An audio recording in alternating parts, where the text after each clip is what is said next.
Hey everyone, तो कैसे हैं आप सब।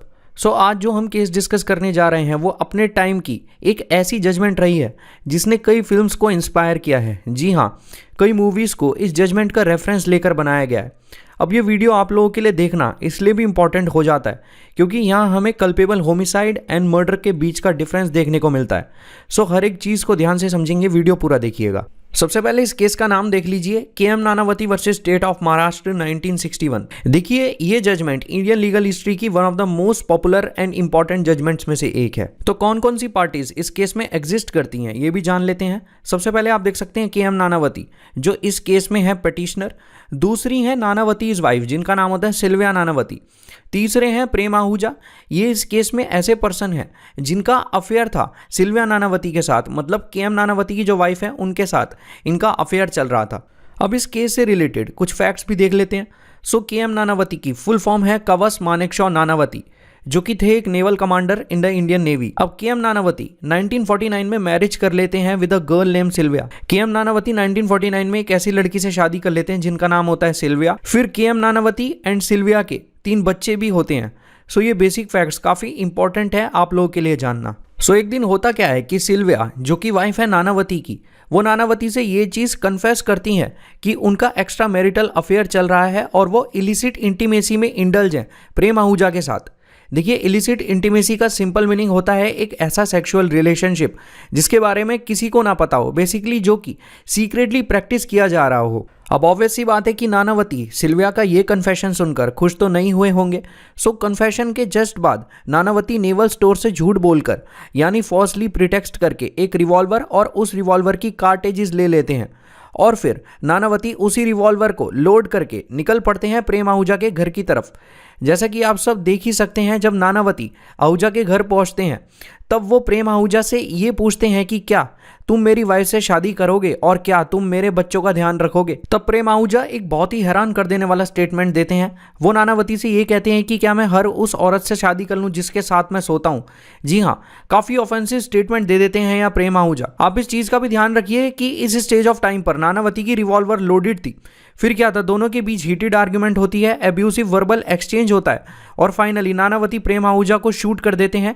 आहूजा मर जाते हैं और नानावती खुद को सरेंडर कर देते हैं टू द पुलिस। फिर क्या था, नानावती पे चार्जेस लगते हैं under section 302 of Indian penal code जो कि बात करता है पनिशमेंट फॉर मर्डर के बारे में, and under section 304 of Indian penal code जो कि बात करता है पनिशमेंट फॉर कल्पेबल होमिसाइड के बारे में, क्योंकि नानावती ने यहाँ आहूजा को शूट किया था। एक इंपॉर्टेंट बात इस केस में यह है कि जिस टाइम ये केस एग्जिस्ट करता था उस टाइम कोर्ट्स में ज्यूरी सिस्टम एग्जिस्टेंस में था। ज्यूरी सिस्टम सिंपली ऐसा एक ग्रुप ऑफ पीपल होता है जो कि जज को असिस्ट करते हैं उनकी जजमेंट्स में और उनकी डिसीजन मेकिंग में। तो ज्यूरी यहाँ नानावती को नॉट गिल्टी डिक्लेयर कर देती है 8:1 की रेशो से, मतलब 8 लोग ये कहते हैं कि नानावती नॉट गिल्टी है और एक पर्सन यहाँ ये कहता है कि नानावती गिल्टी है। मेजॉरिटी से ये फैसला होता है कि जो नानावती हैं वो नॉट गिल्टी हैं according to the verdict of jury system.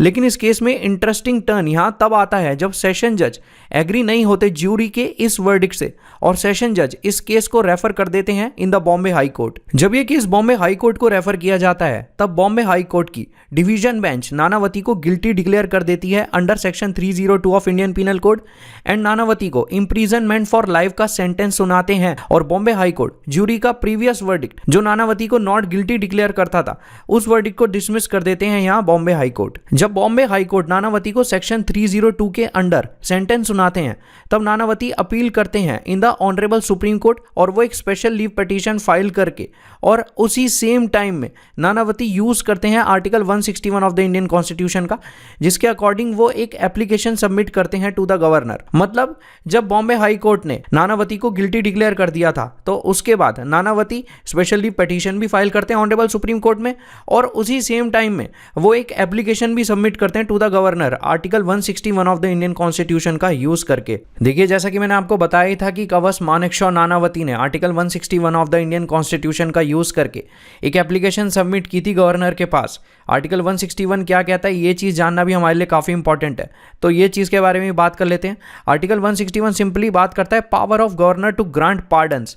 देखिए कुछ सर्टेन केसेस में गवर्नर के पास ये पावर होती है कि वो पार्डन ग्रांट कर सकता है, मतलब गवर्नर माफ कर सकता है कोई ऐसी पनिशमेंट जो पनिशमेंट दी जाने वाली है किसी क्रिमिनल को क्योंकि उसने कोई ऑफेंस कमिट किया है। अब गवर्नर के पास पावर है कि वो या तो सस्पेंड कर सकता है उस पनिशमेंट को, मतलब पूरी तरीके से कैंसिल आउट कर सकता है, रेमिट कर सकता है या कम्यूट कर सकता है। कहने का मतलब ये या तो उस पनिशमेंट को वो डिले भी कर सकता है, पोस्टपोन भी कर सकता है, जैसा कि आप सब देख सकते हैं। Power to grant pardons, reprieves, respites and remissions of punishment. तो सिंपली गवर्नर के पास यहाँ पावर है कि अगर उसको लगता है कि एक पर्सन की पनिशमेंट को यहाँ कम्यूट किया जाना चाहिए, सस्पेंड किया जाना चाहिए, रिप्राइव, रिमिशन, रिस्पाइट या उसे पार्डन ग्रांट होना चाहिए, तो गवर्नर के पास ये पावर है कि वो article 161 of the Indian constitution का यूज करके ऐसा कर सकता है। सो अब कुछ ऐसे आर्ग्यूमेंट्स भी थे जो कि रेज किए गए थे भाई कवस, मानेकशॉ, नानावती, तो उन आर्ग्यूमेंट्स को भी देख लेते हैं। अब नानावती यहाँ ये कहते हैं कि बॉम्बे हाई कोर्ट एम्पावर्ड नहीं है, मतलब बॉम्बे हाई कोर्ट के पास आईपीसी के अकॉर्डिंग ये पावर नहीं है कि वो ज्यूरी के द्वारा दिए गए वर्डिक्ट को सेट असाइड करें इन ग्राउंड पे कि वो वर्डिक्ट मिसडायरेक्टेड है। नानावती यहाँ ये भी चीज़ कहते हैं कि इस केस में चार्जेस को लेके कोई भी मिसडायरेक्शन एंश्योर नहीं की गई है और ज्यूरी ने जो वर्डिक्ट दिया है वो परवर्स नहीं है, मतलब वो ज्यूरी का जो वर्डिक्ट है वो अनरीजनेबल नहीं है। नानावती एक और इम्पॉर्टेंट चीज़ मेंशन करते हैं कि जो भी ऑफेंस यहाँ हुआ है उसमें सडन प्रोवोकेशन शामिल था, इसलिए वो ऑफेंस मर्डर का ना होकर culpable homicide not amounting to murder माना जाएगा। अब अगर इस ऑफेंस में यहाँ सडन प्रोवोकेशन शामिल होगा तब ये ऑफेंस बन जाएगा कल्पेबल होमिसाइड, क्योंकि सडन प्रोवोकेशन एक एक्सेप्शन है मर्डर का according to section 300 of Indian penal code. देखिए आपको कल्पेबल होमिसाइड और मर्डर के बीच का डिफरेंस यहाँ जानना बहुत इंपॉर्टेंट है, तो इसके लिए आप मेरा ये वीडियो देख सकते हैं जिस वीडियो का लिंक आपको इस टाइम आई बटन में मिल जाएगा। इस वीडियो में मैंने दोनों ऑफेंसेस के बीच के डिफरेंस को इजी लैंग्वेज में समझाया है, सो आप इस वीडियो को देखना कंसीडर कर सकते हैं। तो सुप्रीम कोर्ट ने इस केस में कई लीगल क्वेश्चंस को भी आंसर किया है। पहला लीगल क्वेश्चन है whether it was a premeditated murder और the heat of the moment. देखिए प्रीमेडिटेटेड मर्डर का सिंपल मीनिंग होता है एक ऐसा मर्डर जिसमें सोची समझी साजिश शामिल हो, वहीं पे हीट ऑफ द मोमेंट का मतलब होता है कोई भी ऐसी चीज जो कि हबड़ा दबड़ी में की गई हो, जल्दबाजी में की गई हो। अगर यहाँ ये प्रूव हो जाता है कि के.एम. नानावती ने जो ऑफेंस कमिट किया है प्रेम आहूजा के ऊपर वो हुआ है सडन प्रोवोकेशन में या हीट ऑफ द मूवमेंट के चलते, तो के.एम. नानावती को यहाँ कल्पेबल होमिसाइड के लिए कन्विक्ट किया जाएगा। लेकिन अगर यहाँ ये चीज़ प्रूव हो जाती है कि के.एम. नानावती ने जो भी चीज़ की गई है वो है प्रीमेडिटेटेड, पहले से सोची समझी चीज़, तो इस सिचुएशन में के.एम. नानावती को कन्विक्ट किया जाएगा under the offence of murder. तो काफ़ी इंपॉर्टेंट चीज़ है और सुप्रीम कोर्ट के सामने एक चैलेंज भी था ये पता करना कि ये प्रीमेडिटेटेड मर्डर है या जो भी चीज़ें हुई है वो हीट ऑफ द मूवमेंट में हुई है या नहीं। दूसरा लीगल क्वेश्चन जो यहाँ अराइज होता है whether the pardoning power of the governor और special leave petition SLP can be move together.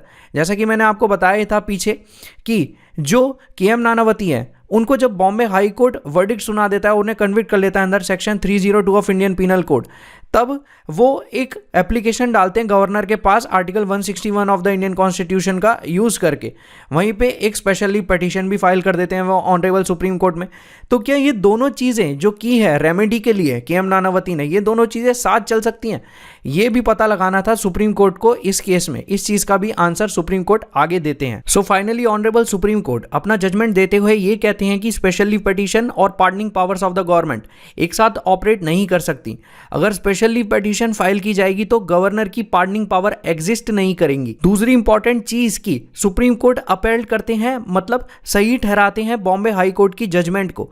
जैसा कि आप सब जानते ही हैं कि बॉम्बे हाई कोर्ट ने कन्विक्ट कर लिया था कवस, मानेकशॉ, नानावती को under section 302 of Indian penal code, तो उसी जजमेंट को सही ठहराते हैं, उसी जजमेंट को अपहेल्ड करते हैं यहाँ ऑनरेबल सुप्रीम कोर्ट। तीसरी इंपॉर्टेंट चीज कि supreme court rigorous life imprisonment sentence सुनाते हैं के.एम. नानावती को।